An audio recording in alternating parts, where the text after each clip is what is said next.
Speedway with him as well. Harry Stewart moves up the second. Here comes Rook. Gets around the outside of Parks, a little bit untidy. Second, third, fourth and fifth at the moment is where the show is. Stewart, Warren, Rook and Parks. Look at Rook. Like a hot knife through butter. Parks comes back underneath. Brady Smith leads this one by a country mile. Back to Stewart. Warren, Parks and Rooks is the battle at the moment on screen. Matty Warren doing a great job hanging on to third. Here comes Parks, challenges on the inside. Warren comes back, tries to chop the car back underneath. Can't get it done and Parks moves up a spot. Oh, Dave Collins! Huge! Big flip! That all started, he got over the left rear of Mitchell Rook, whose car stopped coming out of turn 4, and Rook just, he thought, I'm not sure if he knew where Collins was or what, but he tried to drift down the racetrack, and Collins got him again, and over he went. That was a massive flip for Dave Collins.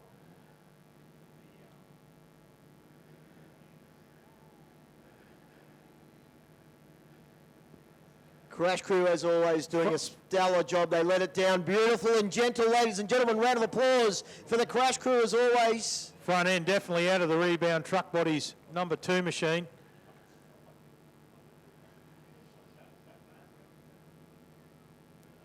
New front end certainly needed for the rebound truck bodies machine, as you said, Trev. And, not sure what happened with the 9 machine of Mitchell Rook, but the fire went out in it, and it almost came to a stop.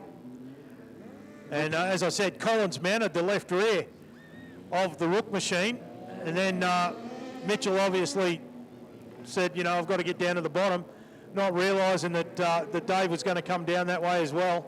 I feel sorry for Dave, because that happened to me in a micro sprint race here for the Queensland title a couple of years ago. Car decided to turn right down in front of me as I was coming across him. He's hopping out of the car, folks. Give him a big round of applause. Dave Collins out of the 2 machine. The Silver Fox. And there's a problem with the second of the Dave Swan-owned machines. So Swanee himself being pushed on the infield.